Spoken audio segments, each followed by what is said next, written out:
Hello, Fischer fans! Welcome back to the series of my 60 memorable games by Robert James Fischer. And in this video, we are taking a look at his game number 8 from the book. And let me tell you what, I am super excited for this one because the opponent that Bobby Fischer is taking on in this game is not an ordinary opponent. It's the legendary player, Paul Keres. And Paul Keres is a player who is known to be one of the greatest players who never actually became a world champion. Probably the greatest player to never become a world champion, Paul Keres. Keres was known for his universal style, could adapt to any type of position, whether it required sharp tactics or deep strategy. Fischer himself had enormous respect for Keres, and this clash is a great example of how two giants of chess tested each other at the highest level. I mean, after this defeat to Keres, Russians actually discovered who Fischer was and they got a little bit scared. And this guy from USA, he's 16 years old and he's beating the giants of the Soviet chess. What's going on? So everybody was literally caught in this whole drama, and Fischer was just, grabbing everybody's attention. So I cannot wait any longer to show you this game. So let's dive right into this. So Fischer has white pieces, Keres has black pieces. Fischer starts with e4. Keres replies with e5, so I'm going to skip forward a little bit faster into the middle game because the opening moves are just this opening theory for Spanish opening called Ruy Lopez, when Fischer loved this, developing the bishop to b5, challenging the knight a6, bishop drops back to a4, knight f6, castles, bishop e7. We talked about this in the earlier game when the bishop had the chance to go to c5, but bishop e7 is the more solid way of playing it. So Fischer goes rook e1, b5, bishop to b3, d6, c3, just so that controlling the d4 square. So fighting against the idea of bishop g4. So knight d4 is never an option, but also just dropping the bishop back to c2 is a possibility now. So Keres castles, Fischer goes h3, stopping the idea for bishop g4 once and for all. So knight h5 hitting the bishop, but Fischer drops it back to c2, c5, just gaining a lot of space on the queen side, and d4, breaking in the center. Keres goes queen c7, knight b to d2, takes on d4, c takes d4, bishop b7, knight to f1. In the Ruy Lopez, it's a common idea to plant that knight from b1 to d2 to f1 to g3 to f5. Very common in the Ruy Lopez. Rook to c8, bishop to d3. Fischer just wants to, get rid of that bishop from c2 so that it is not under attack by the queen anymore, since the rook c8 is adding up on the c2 square. So knight goes back to c6. It was not doing all that much on the h5 square, so it goes back to c6 and watches some affairs going on in the center. So knight to e3, knight to f3, g3 is also possible, but it is headed to f5 anyways. Rook to e8, knight to f5, bishop to f8. Just, later Keres would want to play g6 and then fianchetto the bishop manually to g7 square. And also you don't want to lose the dark square bishop since it's under attack by the knight, so knight can take at any moment. So also you want to play g6 and not allow knight h6. So bishop f8 is a very excellent move in this position. So Fischer actually goes bishop g5, pinning the knight down. Keres just moves the knight to d7, rook to c1, just lining the rook with the queen, and now queen to b8. A very classy Karpovian kind of move, just getting the queen to that b8 square, from where it will be, just keeping an eye on the d6 pawn, maybe just, watching some of the matters going on the b file, but temporarily he wants to get it off from the c file.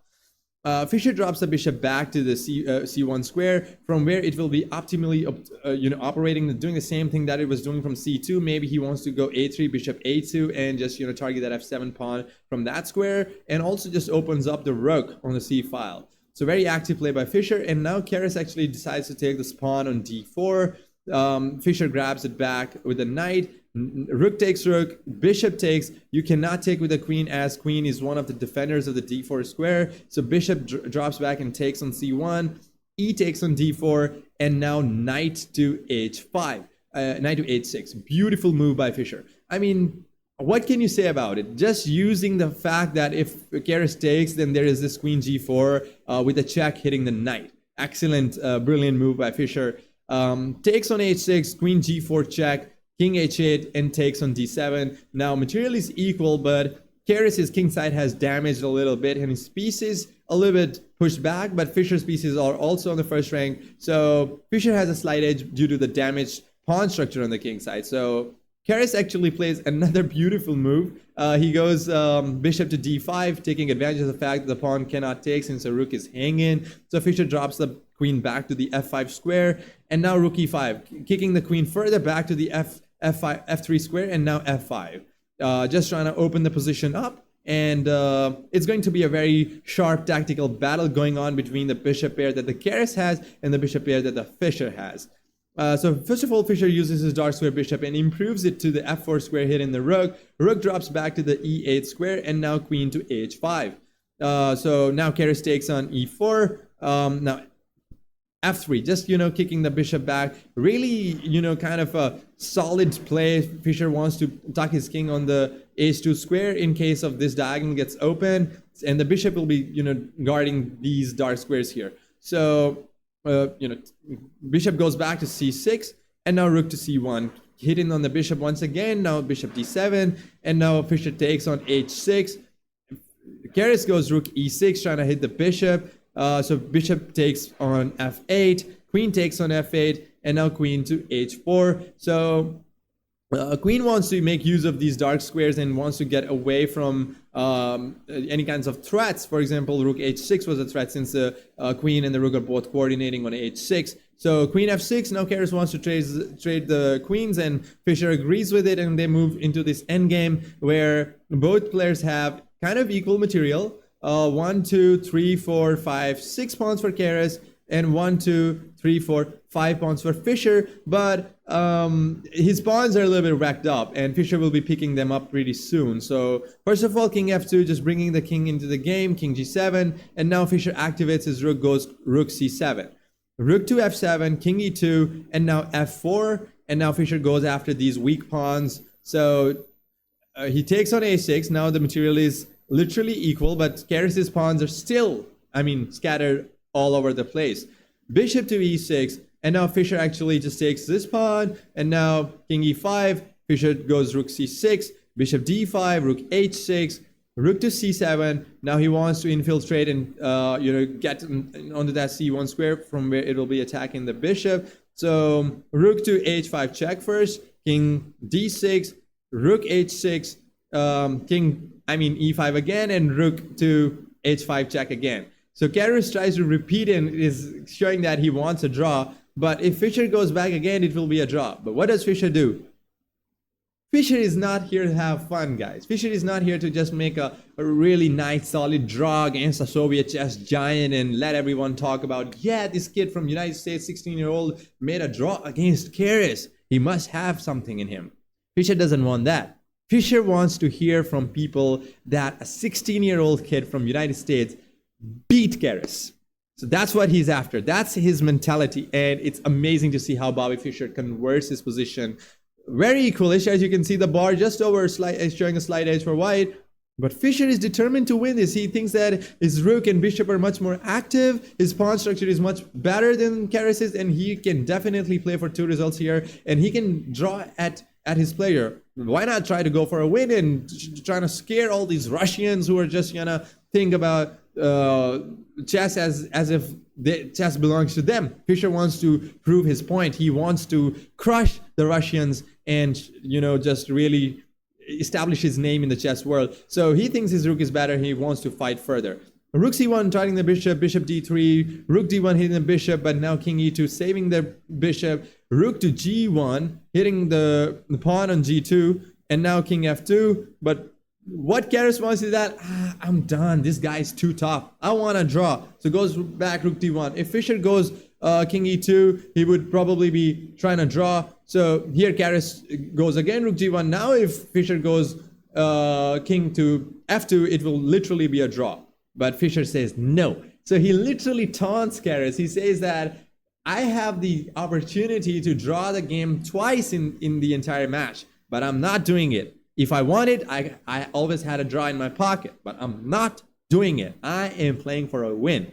And chess actually rewards those who are brave enough to fight. So let's see how Fischer continues to fight from this very equalish position when he's giving up this pawn on a2 as well. But in return, he's taking the pawn on b5. and Keres now goes after the pawn on b2, but Fischer first of all improves his king and goes after the pawn on d4. So first h6, trying to kick the rook away, but now rook to h5. Keres grabs the pawn on b2. Fischer grabs on e5. Keres grabs on g2. Fischer grabs on h6. Now with a check, so the king has to move back to e7, and now Fischer actually wants to go after the f4 pawn, and then he'll have 2 extra pawns. So Keres goes rook to g5, so hitting the bishop, so bishop actually goes back to a6, and now bishop to f7, bishop to c8, some maneuvering going on, and Keres now wants to trade the rooks. I mean, I don't know what's up with Keres. He's a legendary player, but when he faced the best player of all time, Robert James Fischer, he is tired in the end game. He has used so much of his mental energy and so much of his mental stamina that now he cannot calculate anymore. Fischer has broken his opponent down to a point when he just wants to trade pieces, and he's okay with the worst endgame. I mean, he's just hoping for a miraculous draw or something. Fischer doesn't give him that. Fischer goes rook h7, king f8, brings his bishop back to a very nice square where it will be defending both his pawns and just, shutting down some activity from the rook. So bishop g4 is a very classy move by Fischer. Keres wants the rook trade once again. He thinks that he will be able to fight that bishop with 2 pawns. For some reason, it's objectively is just really winning for white. I mean, I don't know what's up with Keres here, but here he just commits this final mistake, tries to trade rooks, but now Fischer calculates everything out and trades the rook and takes the pawn on f4, and the rest is just an endgame masterclass. His winning technique is exceptional. Brings his king, brings his pawn up, pushes the king back to h8, tries to trade the bishop, but if Keres trades the bishop, he's done. So he avoids the trade, but now bishop g6, bishop e6, king f6, bishop c4, king g5, bishop e6, bishop h5, king h7. Now he tries to maneuver the bishop around, trying to take advantage of the fact that the Keres cannot afford to trade the bishops at all, and he keeps on, taunting him that you cannot trade the bishops, and he improves the position step by step, and after f6, Keres is forced to resign because he cannot do anything. Fischer has this beautiful idea to march the king, since the king is cut off from all of these squares, so he's just been pushed back to the last rank. The Fischer is just gonna, march his king to the e7 square and push that pawn forward. Maybe he would just, put the king to the e7 square, place the bishop to f5 and g6, cut that bishop diagonal off, and it's a mate in 18 read by the computer. But Keres had enough. He had enough mental torture. You know that feeling when 16-year-old kid is sitting in front of you. Everybody in the playing hall is watching how a Soviet chess giant is being demolished, is being just completely destroyed by a 16-year-old American, and everybody's watching, and Fischer would be probably making these moves and slamming on the clock. And I know what it feels like. So Keres had enough. He said this guy, played a chess game that he managed to somehow be 2 pawns up against me in the endgame. So he must be good enough to literally outplay me from here. And this is completely losing for me. So there's no point in playing. Keres had enough. He had enough respect for Fischer that he trusted him to win from here. What an amazing game, guys. What a tactical, sharp battle. And this move, unbelievable. Unbelievable. Just knight h6. Just check, and you cannot go king h8 because knight takes on f7, so you have to take and allow queen g4 coming in, giving these bad pawn structure to Keres, and then, winning, and then just declining a lot of draws opportunity. Fischer had draws in his pocket twice in the game, but he says no, he wants to win. Unbelievable. We have got a lot to learn from Bobby Fischer's mentality in this game. Never settle for a draw. He always wanted to win. And that's what is shown here. After this game, Russians started to take Fischer seriously, and they knew that there is a new guy in town they should be worrying about, especially if he's from United States of America. Bobby Fischer later became the world champion, beating the Soviet grandmaster and also one of the greatest players of all time, Boris Spassky, in 1972. What a journey we are just witnessing here in his book. So Fischer takes us through his journey in chronological order. We are witnessing 16-year-old Fischer right now, and it's amazing to see. I'm so excited to see his games from like later stages of his career, like from 1960s and 1970s. I mean, this is super exciting. So I hope you guys enjoyed this video. By the way, I would like to thank one of my friends, Jamil, who gifted me this beautiful marble chess set. Look how beautiful the pieces are.